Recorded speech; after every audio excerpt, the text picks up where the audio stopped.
بالله من شرور أنفسنا ومن سيئات أعمالنا من يهد الله فلا مضل له ومن يضلله فلا هادي له ونشهد أن سيدنا ونبينا ومولانا محمدا عبده ورسوله صلى الله تبارك وتعالى عليه وعلى آله وصحبه وبارك وسلم تسليما كثيرا أما بعد فأعوذ بالله من الشيطان الرجيم بسم الله الرحمن الرحيم. Now in this week's hadith lesson, we will be looking at two hadiths. The first hadith is a hadith which can be found in Sahih al-Bukhari and Sahih Muslim, narrated by the companion Ubadah bin Samit radiyallahu ta'ala anhu. Now he narrates that once Rasulullah sallallahu alaihi wasallam said, وَحَوْلَهُ إِصَابَةٌ مِّنْ أَصْحَابِهِ, whilst there was a group of Sahabas around him. Isaba, like the word we just read now, Usbatu minkum, means a group, a jamaat. So Rasulullah sallallahu alaihi wasallam said, whilst there was a group of Sahabas or a group of people around him, Bayi'uni, make a pledge of allegiance to me, make a pledge of obedience to me, do bay'at with me. Now this particular hadith which we are referring to here is referring to a pledge of allegiance or a pledge of obedience which took place whilst Rasulullah sallallahu alaihi wasallam was still in Makkah Mukarramah. And this particular bay'ah in the books of Seerah is known as Bay'atul Aqaba. Now just for the younger members of the audience, what does bay'ah mean? Now bay'ah, basically the way it works is that you've probably seen there may be a pious person or someone and people go and they place their hands on him, on his hands, and then he says, well, do this, do that. So it's quite similar that the Sahabas or the companions, they did bay'ah with Rasulullah sallallahu alaihi wasallam. They made a pledge of allegiance to Rasulullah sallallahu alaihi wasallam that we are going to be doing the following things and we are also going to refrain from the following things. So that in a nutshell is a bay'ah. Think of bay'ah to be like a promise, ahad or agreement or a promise. So say for example, if you break a promise or an agreement, then the nuqsan or the effect or the detriment is upon yourself. No one else will be affected, but you will be affected. So that's what bay'ah means. So now let's going back to the hadith. So Rasulullah sallallahu alaihi wasallam, he was saying to the group of people or the group of Sahabas who were there that do a bay'ah and do a pledge of allegiance with me. And as I was explaining, that this pledge of allegiance happened in Bay'atul Aqaba. Now what is Bay'atul Aqaba, or what is Aqaba firstly? Aqaba is a name of a mountain in Mina. It's a name of a mountain in Mina. And that's why those of you who've been for Hajj will know that there is a Jamara there, a shaitan, a Jamara, and it is named Jamara Aqaba. Obviously we normally call it as the big shaitan, but it's called Jamara Aqaba. And the reason why it's given that name Aqaba is because that particular Jamara is near this mountain called Aqaba. So it was there in Mina where Rasulullah sallallahu alaihi wasallam did bay'at with a group of people who had come from Medina Munawwara. Now I'll again explain the preamble, because you may be thinking, why were a group of people coming from Medina? Why was Rasulullah sallallahu alaihi wasallam in Mina? Now the Hajj which we do, or the Hajj which we perform, is not something which is unique or something specific with Islam. What I mean by that is, Hajj is actually one of the ancient sunnahs of the prophets of Ibrahim alayhi salam, of Ismail alayhi salam. To the extent that the pagans of Makkah, the mushrikeens of Makkah, they would perform Hajj as well. So all these enemies of Islam, Abu Lahab, Abu Jahl, every year they would go for Hajj. They would go to Muzdalifah. They would not go to Arafah. The reason why they would not go to Arafah is because Arafah was a place outside the Haram. So the Quraysh would say that, oh, why do we need to go to Arafah for? That is outside the Haram. We should stay within the Haram. So they would not go to Arafah, but they would go to Muzdalifah, they would go to Mina and these places. And not only that, the other mushrikeens of Arabia, so from Medina or from other places, the tribe of Aus and Khazraj who were from Medina, from other places of Arabia, they would converge to Makkah during the days of Hajj. Now during that time, Rasulullah sallallahu alaihi wasallam thought it to be a good opportunity to give the people da'wah. So even though the people had come for Hajj to perform their idol worshipping type of Hajj, but Rasulullah sallallahu alaihi wasallam thought it was a good idea to go and give them da'wah to bring them closer towards Islam. Now one year what happened was two tribes, Aus and Khazraj, who were based in Medina, they came to Makkah. And Rasulullah sallallahu alaihi wasallam invited them towards Islam. Now the people, Aus and Khazraj, they said to themselves, this is this person who the Jews are warning us about in Medina Munawwara. Because what would happen is that wherever there was some kind of conflict between the people of Medina, i.e. Aus and Khazraj, and the Jews who had already settled in Medina Munawwara from before, the Jews of Medina Munawwara would say, oh, you just wait until the final prophet comes, and then you'll see what happens to you. So the tribes of Aus and Khazraj, they would, when they saw Rasulullah sallallahu alaihi wasallam, they remembered what the Jews would say, that, oh, there's a final prophet coming, that he's going to take over all of Arabia. So the people of Aus and Khazraj said that, okay, let's just believe in this person before the Jews could believe in him. Let's basically beat the Jews, be the first one to beat the Jews in accepting and believing in Rasulullah sallallahu alaihi wasallam. So what happened? The tribe of Aus and Khazraj, they believed in Rasulullah sallallahu alaihi wasallam, which led to the first bay'ah, the first pledge of allegiance, Bay'atul Aqabati Ula, and then it led to the second one the following year, the Aqaba Thaniya, where more people from the tribe of Aus and Khazraj, more people from the city of Medina Munawwara came to believe and to accept Islam with Rasulullah sallallahu alaihi wasallam. And as you know, that this was the preamble and the beginning, the shuru, the budu of Rasulullah sallallahu alaihi wasallam migrating to Medina Munawwara.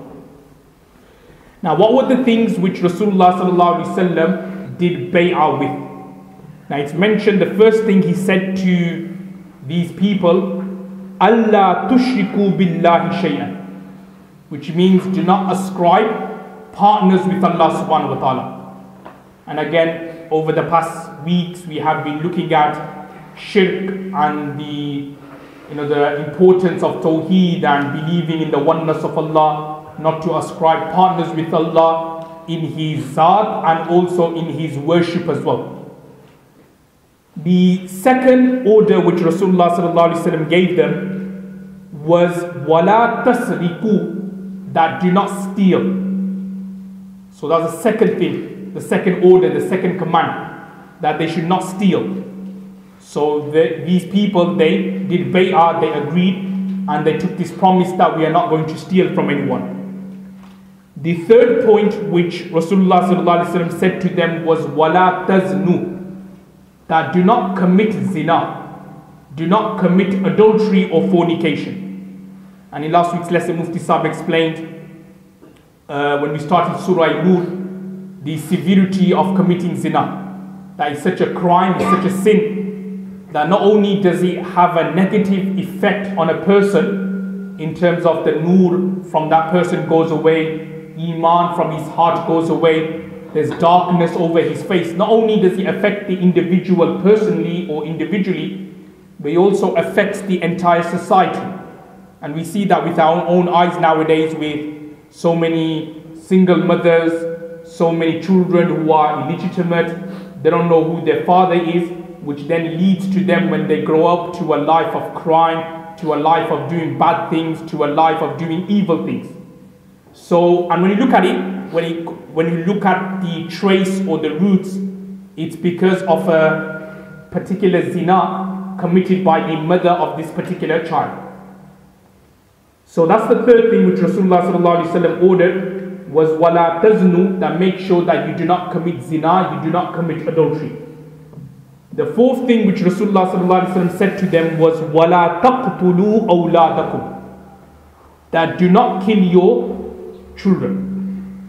Now you may be thinking, why in particular Rasulullah sallallahu alaihi wasallam said this?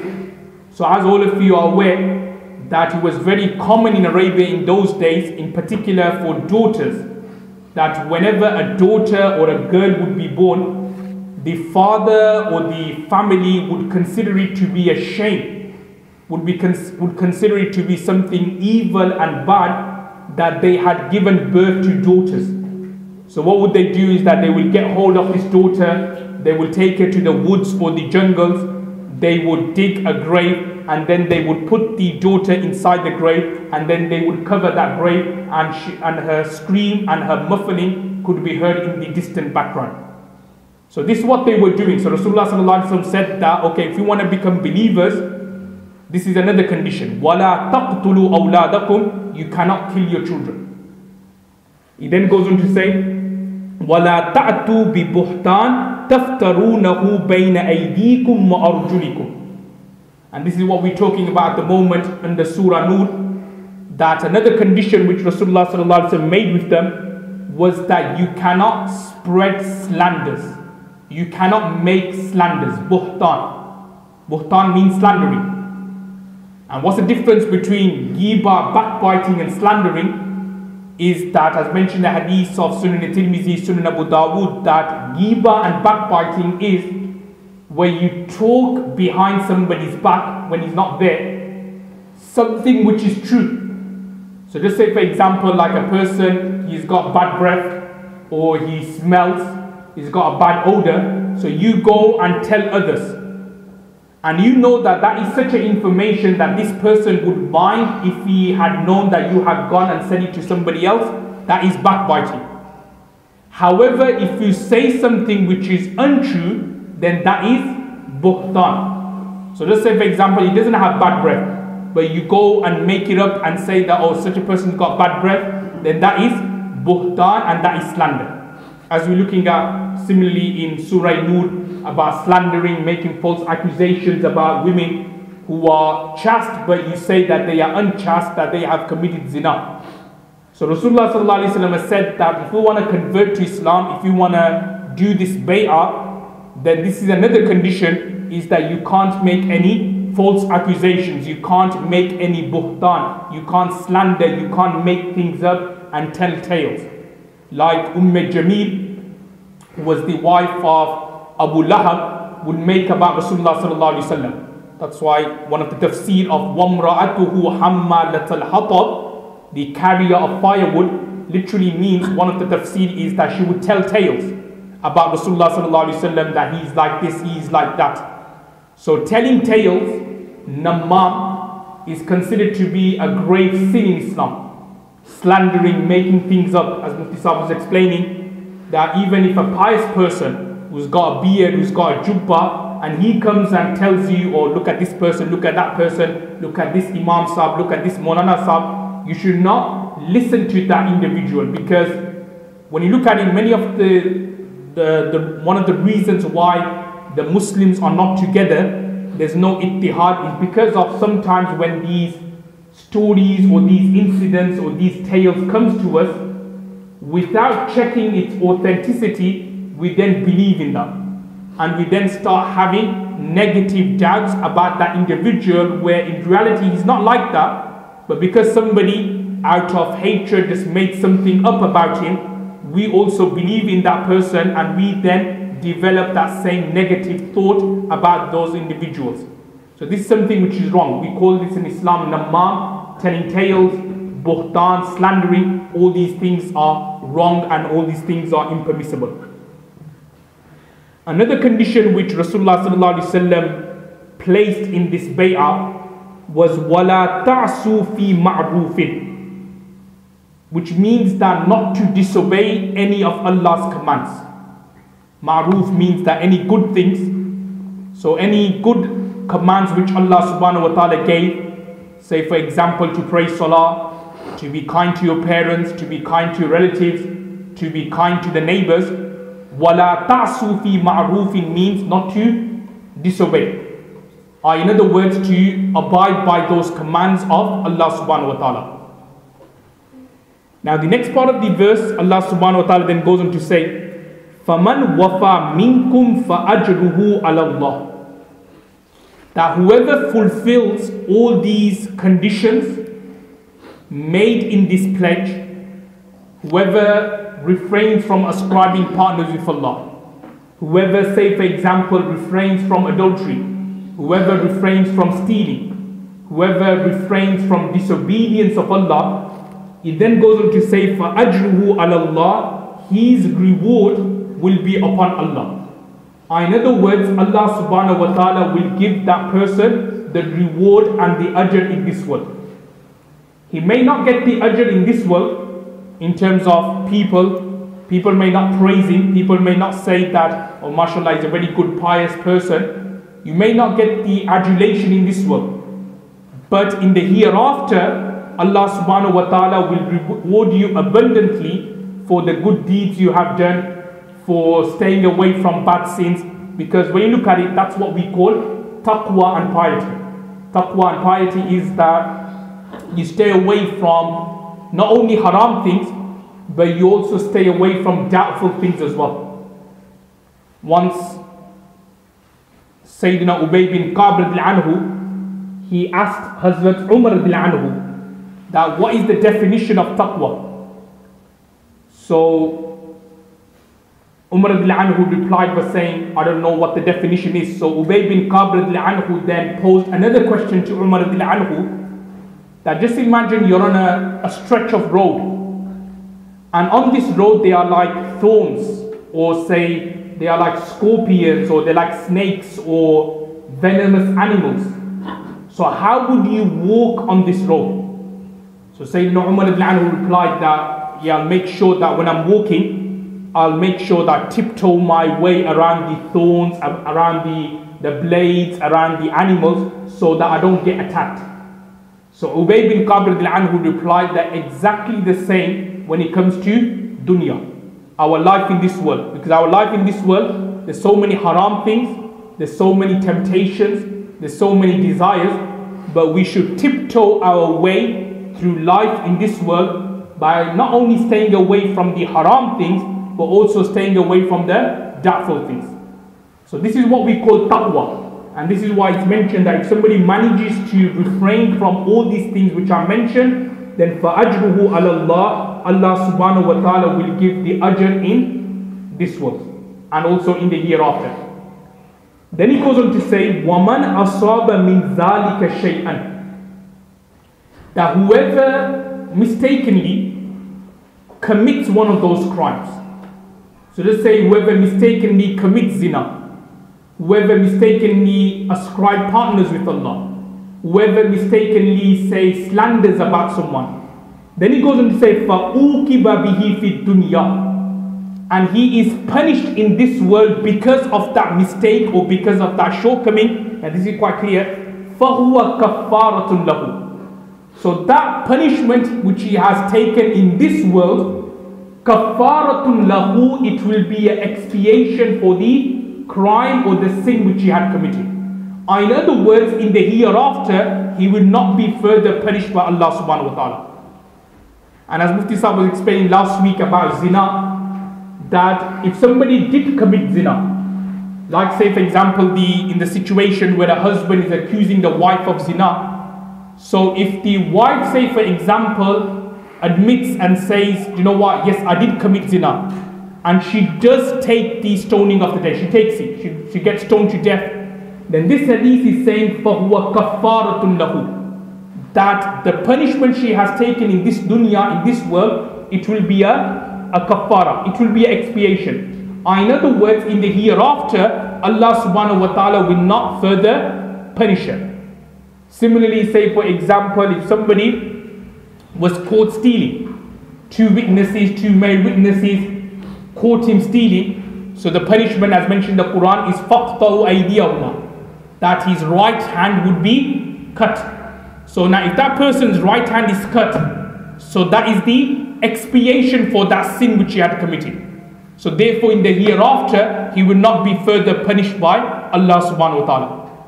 So what we can understand from here is that the penal punishments which the Sharia has placed, say for example for committing zina, or like for stealing, or if you if you kill someone intentionally, intentional homicide, and the rule of the Sharia and nafsu bin nafs is that through even retaliation you will also be killed as well, then the punishment you take in this world, Allah will not further punish you in the hereafter, because the punishment you take in this world will be an expiation.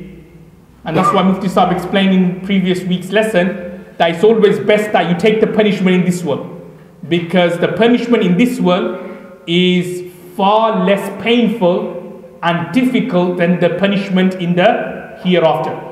So that woman who committed zina, or a man who commits zina and they happen to be married, it's far more better that they get stoned to death in this world than face years and years and years in hellfire. Similarly, a woman or a man who are not married, it's far more easier and far less painful if they get lashed 100 times than being burnt in the fire of hell. So this is what this particular hadith is saying, that if they've done something by mistake and they take the hit in this world, then this will be a kafara for them.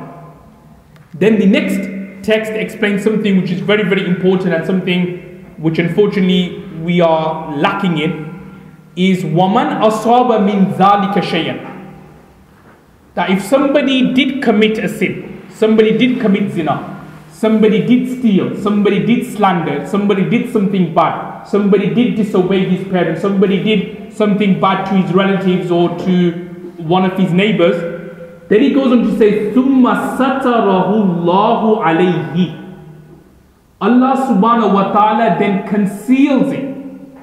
So he's done something bad, he committed zina. Now luckily Allah subhanahu wa ta'ala didn't expose that sin in front of anyone. So he committed the zina with this woman. So Allah actually did a blessing upon him in terms of the woman didn't go and tell anybody else. The woman didn't go and tell his wife, oh, your husband's been having an affair with me. Or like nowadays they do that, the woman then goes to the newspaper and say, oh, this man has been having zina with me. So it's a blessing from Allah that Allah concealed it. No one knew about that you spent a night with this particular woman. The woman herself is keeping her mouth shut. The man himself is keeping his zip shut. Everything is shut, everything is closed. So Allah subhanahu wa ta'ala has done parda, has concealed this sin. Then he goes on to say, فَهُوَ إِلَى اللَّهِ إِنْ شَاءَ عَفَا عَنْهُ وَإِنْ شَاءَ عَاقَبَهُ. Now for such a sin, where you've done something, Allah concealed it, you may, obviously if you've done tawbah, then that's okay, Allah will not punish you. But just say for example, you committed a sin, Allah concealed it, then in the hereafter, it's up to Allah. If He wants, afa anhu, He can forgive you, wa in sha'a aqabahu, or if He wants, He can punish you. Remember, this is only when you committed a sin and you passed away without doing tawbah. Obviously, if you didn't tawbah, then there's no punishment. But just say if somebody did something bad, but Allah concealed that sin, and he passed away without doing tawbah, without repenting, then in the hereafter, Allah subhanahu wa ta'ala, it's up to him now what he wants to do, whether he wants to punish this individual or whether he wants to let or forgive this individual off. Now going back to this hadith here, this is something which I was explaining before, where a lot of people are very, very laxed or very, very lazy in, and that is they've committed a sin, which is bad in itself. But then what happens is they go around and telling people that I've committed this sin. And we're not talking about individuals or ordinary lay people. We're talking about sometimes ulamas or imams in their talks, quite openly say that, oh, before I got hidayat, I was a drug dealer, or before, they openly say this. That, sometimes they'll say in passing that, 10 years ago, I was taking drugs, but now, alhamdulillah, Allah has given me hidayat, now I'm delivering talks and lectures.